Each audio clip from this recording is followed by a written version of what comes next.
Welcome to That's Anita Live, the talk show dedicated to providing emotional healing through sharing to help you create a happier life. My guest today is here to help you be a better parent. She's the 2019 DC Mother of the Year by American Mothers, Inc. and has been immersed by parent education for over 17 years, beginning with the Parent Encouragement Program, where she serves on the board of directors. She also hosts Parenting 411 on WOLB 1010 AM, where she explores various matters affecting family life, from discipline, communications, and education to achieving work-life balance. Welcome, Carol, to the show. Thank you so much. I really am looking forward to talking with you. Parenting 411. Yes. Where'd that name come from?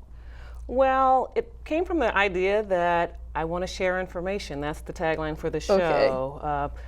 Information parents need from sources they can trust. So I've spent a lot of time over the years. You mentioned my experience with the Parent Encouragement Program, and I'm not on the board of directors now. I had served on the board of directors, but through that process, I've interacted with a lot of families, heard about a lot of different situations, and I've done a lot of reading, and I had to do a lot of training to earn my certification as a parent educator. So it is information that they can trust. Well, I think the biggest qualifier that you have it was your own experience with parenting. Oh, absolutely. Your parenting boot camp, having two boys. Yes, twin sons. That's absolutely right. And in fact, I went to take a parenting class when they were toddlers, and then my next career was born. Really? Yes. Okay, what made you take that parenting class?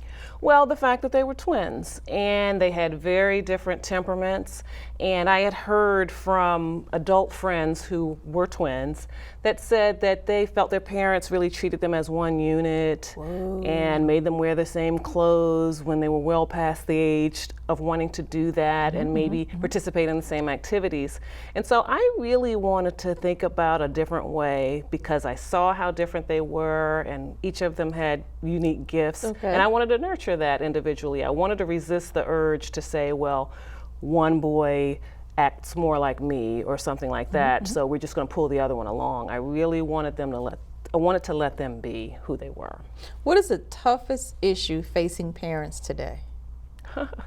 Well, from what I'm hearing from them, a lot of it is managing the technology and all of that, because their children are obsessed with it and they kind of don't know how to set limits on it. And I'm hearing a lot, unfortunately, about bullying. Really? Yes. And that parents don't know the correct way to respond to it? It makes them feel lost, or? With bullying? Yes. Or yes, and they also, as you might imagine, they're just hurt. It hurts them inside to see their children hurting and being harmed emotionally, and certainly sometimes physically. Okay. And so hopefully educators are starting to look at this differently, but for a time there, it was sort of, well, that's how it is growing up, and you have to develop a tough skin and that sort of thing, or kids will be kids. And so I think increasingly we're starting to see the emotional harm, psychological harm that it's doing. So some parents are feeling very helpless, not knowing what to do. I'm not sure if you have heard about instances where parents have been recently going into the school. There's two high-profile incidents where the mothers went directly into the school and went into the classroom and told the children to stop messing. Not my baby. Right, which they're adults, those are children. Looks like bullying to me. You're not going to be bullying my child. Right, and I certainly can understand the sentiment. If but you say something to this one, we all coming down there. They're bullying. So, and in different cases, we don't know whether they tried to work it out with the school and have the school work out the situation, or if they contacted the parents even. Do you think that they are moving to such an extreme because so many kids, especially 9, 10, very young ages, are committing suicide in response to bullying. So when they hear that their child is being bullied, they just go over the roof reacting. Oh, that's certainly part of it. That's certainly part of it. And a lot of times they may feel that the school is not doing enough. Sometimes they're not telling the school because sometimes the student barely wants to let the parents know about it. And so then they don't tell the school until things really escalate. So I think as soon as there's any indication, you really have to let the teacher know and work your way up the chain to let people know and talk to those parents. And then I don't know if there would be any legal consequences, but that's what I would do. With social media, what are your recommendations to parents on how to limit, manage their child's access to social media? Well, the interesting thing is you limit their access to it the way you limit their access to other things that have nothing to do with electronics. It's all about your values and how much time you feel your child needs to engage in a particular activity. It really just extends to social media. However, you also you don't want to shy away from electronics and electronic communication and the internet and all of that because, as we know, it can certainly be a resource. So it's all about educating our children about the benefits, what they can get out of social media and also electronic communication, but also teaching them how to set up boundaries for themselves, and we're kind of in the background making sure that they do. So there might be a limit to how much time they can spend on it during the day, or you may say that it can only be done on the weekends, things like that. But another thing we have to remember though is that social media is really how they're interacting. They're not on the phone the way maybe you and I were when we were younger. Now, unfortunately, they're also not outside playing as much as we did either. And that's something that, again, if that's a value that you have, encourage them to go outside, to leave that alone. Before we leave the social media, should a parent feel they have to master every social media platform that comes along? I don't know if they actually have to master it, but they certainly should be aware of it and what the different platforms do, what they're good for, how children are using them. Absolutely. And also, there are just varying ways that they can have control. They can maybe know the child's password, especially younger children, or at any given time, because one thing that we talked about in our house was that any time that we walk through and you're on your social media and we want to see the phone, we want to see the phone, like right then.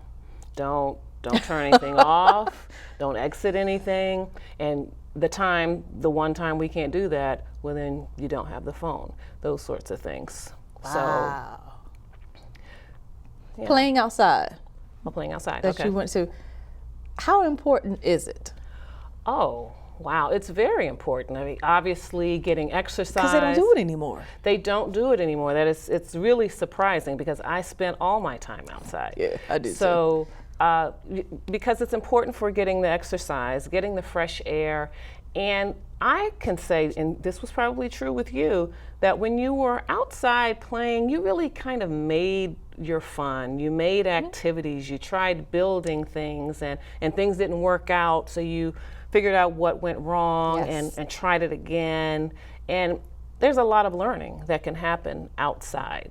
Playing kickball, all of that, in the neighborhood and doing things like that. We used to have our own mini track meets and whatnot in the alley. So I was very, very, very active, far more active than a lot of these children are today. And riding bikes, because what you find sometimes with children today is they might be 11 years old not knowing how to ride a bike because they don't spend much time outside. Oh. So, on your radio show, what are some of the, I guess, hot topics that parents really give you a lot of feedback on? Oh, well, certainly any time that we talk about discipline and communication with children. That gets a lot of gets quite a few phone calls. But I'll tell you, sometimes the issues are not they're not traditional parenting issues. They are, because that's the beauty of the show. I like to be able to talk about more than schoolwork, bullying, and positive discipline. We do talk about it. But there are other things going on in society that affect the family, things that families are worried about. And so the election, the 2016 election was really, really a hot topic. In fact, the show that I had after the election, I had a show 3 days after the election.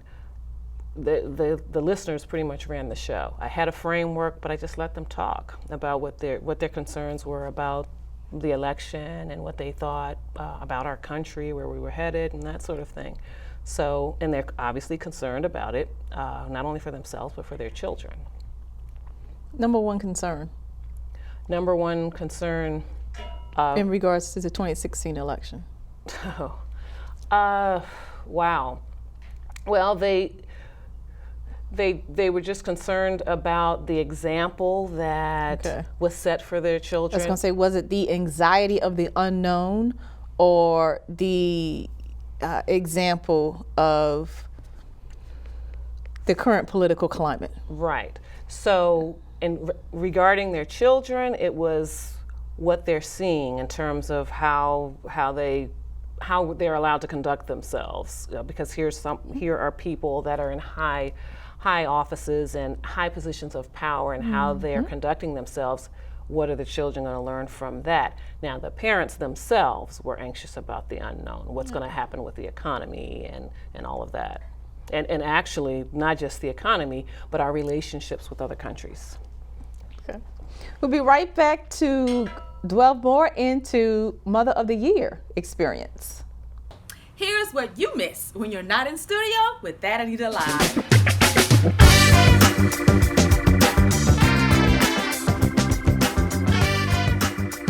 But back then, you said you was English. She said, oh, they said, bring me a third chair. Last stop on the bus to the first stop on the bus, right? And then you get on the 7 train, last stop on the 7 train to the first stop on the 7 train, 42nd Street, then you transfer into the 1. You want it? Yes. But then I'd make it up there. Okay, 1 second. How hard is it to deliver food? Please tell a man to just leave the food at the front there. Because I'm at the end of my toilet paper roll, and so I can talk to multi-generations, I can. Ooh, I think it was when I talked to his wife. Wow. Yes. I don't even mention this in the book. No, you didn't. Please, spill the tea. You know.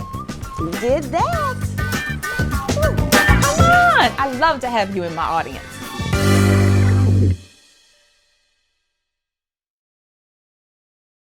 And we're back at That Anita Live, and I am here with the 2019 DC Mother of the Year.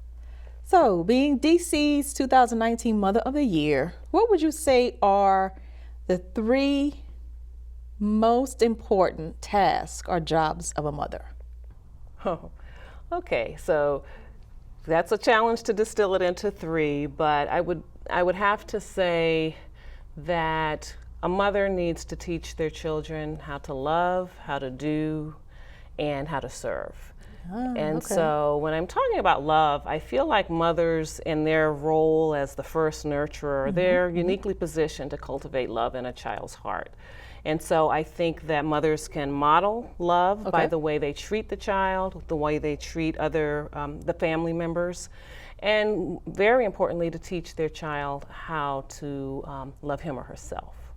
And so after that, I think it's very important to teach children how to do things. They need to learn to learn life skills and how to practice self-care, how to take care of their own belongings, and then to expand out to doing tasks that help the family, that benefit others in their family and in their community. And that's very important because it helps to instill self-esteem and confidence because they know that they can add value. We all want to add value. We all want to help. And so when children feel that the people around them don't value them, don't think they can help, they find ways to get your attention to prove that they can help. And sometimes that results in misbehavior. Yes. And it can be harmful to themselves, it can be harmful to other people. And so that's why it's important to teach them how to do things, do productive things. And then finally, very closely related to that is how to be of service to other people, how to use what they know how to do to be of service to other people. And that also helps them to be in touch with the fact that what they do or don't do has an impact on people around them, and that what they do has consequences for good or for bad. And so that helps to instill self-control and self-discipline that will guide them for the rest of their lives. So tell me about the experience of being Mother of the Year. Well, it really is an honor, first of all. And American Mothers is an organization that's been around. They've been naming state honorees and National Mother of the Year since 1935.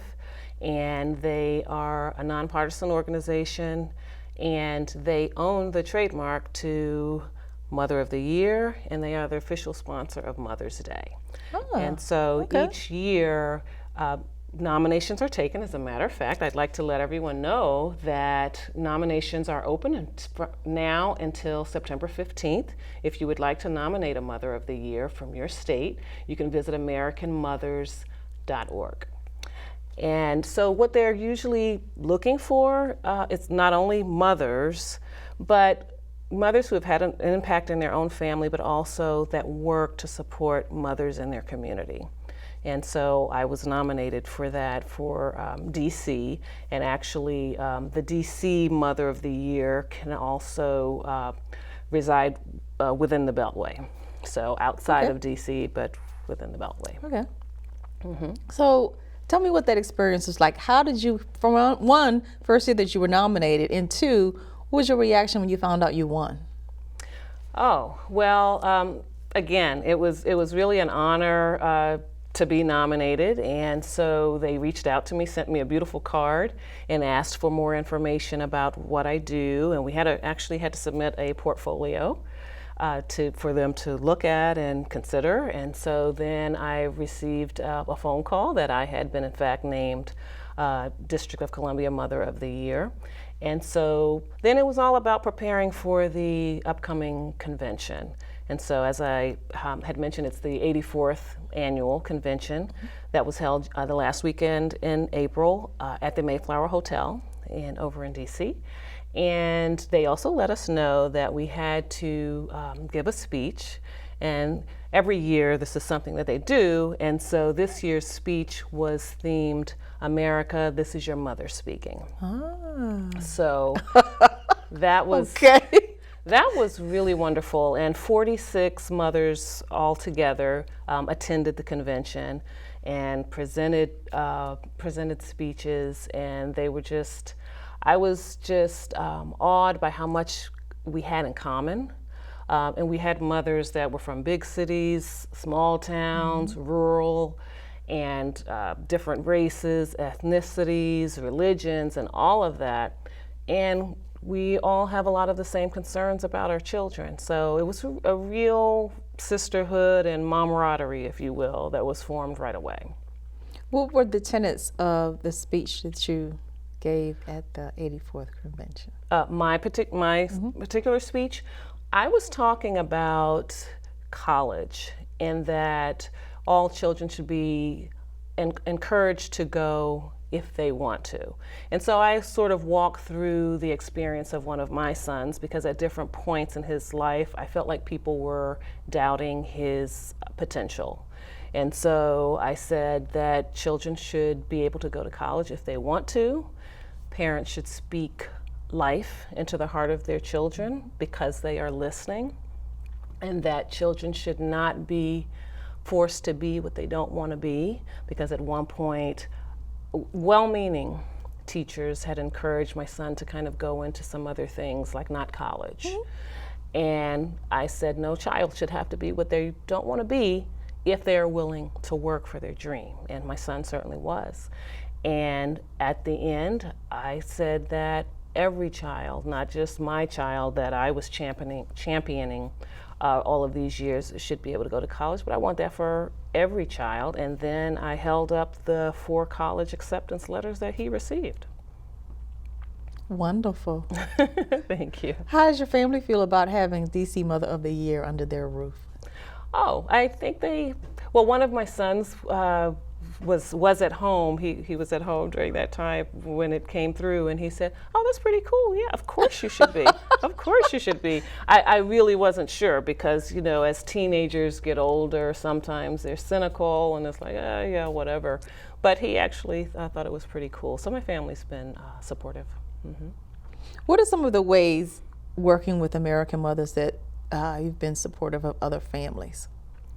Oh, well, prior to working with American Mothers, I've been in community organizations and sororities, and also with my company, I co-founded a company called Gardner Parenting Consultants, and I also work with families there, doing workshops and classes. So I've been working with families a lot, and as we talked about, when you have children, very often their parents in that circle, they become your friends and you become involved in a lot of activities that way too. So I've always been involved with their schools. I served on the board of directors for one of their schools. So I've been involved that way with helping other families. What's been the most fulfilling? Most fulfilling, let's see. Well, probably the radio show has been very, very fulfilling. As I had shared with you earlier, this is my 5th year doing that. And so it's been very, very fulfilling. I've met a lot of people. I've been able to cover a lot of information, and it's the most fulfilling right now. All of it has been fulfilling, but I feel like it's just kind of a different area for me, and I've really enjoyed it. In the theme of America, This Is Your Mother Talking, the current climate of parenting, politics, community, what would you say to new parents right now that are struggling with finding their way to being a good parent? Well, I really think it goes back to your values, because society, as we can see, there are a lot of things now that are acceptable that weren't acceptable when we were younger. Yes. And I just believe that if we don't agree with these changes, we need to hold fast to what's important to us, and we need to cultivate that in our own children, and then also explain to them and let them know that they're going to be people that are going to do things that are different. But here's what we believe in our family, and this is what we're going to hold to, and help them to become firm and strong in that. It can be rather difficult when the community, I guess, or your inner circle is so diverse. And the other parents have looser values, I'll say. How does your child get the confidence or the courage to say, no, that's not going to be acceptable? Well, again, it has a lot to do with what you do to really help them to buy into what you believe in. So it's your family, spending time with your family, extended family as well, having them know their history, know what they're a part of, know the journey that their family has taken. That can cultivate a lot of pride and confidence in them. And I'm not saying it won't be difficult, but at least let them understand why you hold certain values dear. And at the same time, we do have to be open to some new things, some new advances and things that go on. I mean, because look, I didn't grow up with Facebook and a phone and all of that. Right. Yet it can bring value. So it's really just to help them understand as they embrace new technology or new customs or whatever, still recognize how that helps or works with your value system, or how it might be taking you away from it, and to be conscious of the decisions that they're making. That's the best way that I think you can do it. What's the best way to co-parent? To co-parent, do you mean, because we talk about co-parenting with parents that may have divorced or separated, Yes. do you mean that? Oh, okay. But well, certainly by remembering that it's all about the child. You are on the child's team. So putting aside your own interest, and if you need a mediator, you need somebody to help you with that, by all means get that, because the child is important. And to the extent that you can, try to get on the same page. Remember, it's all about the child. Use their ways, because sometimes when emotions are raw, sometimes parents have a hard time being in the same room together or whatever. There are electronic tools that help with that, because, for example, if you are not able to have a civil conversation on the telephone to talk about arrangements for when the child is going to go over to visit one parent or the other, and you want to communicate that you need to make sure, for example, the child has an activity or something going on in school and you need to let the other parent know. If you cannot have a decent conversation, email, or, as I said, there are different apps and things that help facilitate that. Put the information there so that the other parent can get the information. I know parents that have two of everything, because the parents have divorced, and they cannot be in the same room at the same time. Sure. There were two kindergarten graduation parties. There are two birthday parties. And it gets difficult for those of us that are on the peripheral, because we get invited to both. Right. Sometimes one parent feels slighted if the one date works and the other one doesn't and you can't show up. Yes. How do we maneuver? Now, do you mean we as in the people on the outside? Yes. How do they maneuver? Well, because the child has not come to expect two of everything. Wow. No, you brought that gift to my mommy's house for my party. What are you bringing to my daddy's house for my party? Wow. Well, I tell you, if there are a couple of things you can do with that, especially with little children. I mean, maybe it's a different type of gift then, if they're expecting two gifts. And really, this is really a short-term measure, because really, someone should talk to the families, because you're put into a difficult position where you're disappointing the child when really this doesn't have to be. Every episode we bring you the best in emotional wellness and mental health. Nobody can stress your nerves like your children, very true. However, good parenting is attentive parenting. To reach out to Carol, find her on Instagram at theparenting411. Make the commitment to be the best parent your child can have. I'm Anita, your host. Be sure to check out that'sanitalive.com for where and when to see our next episode.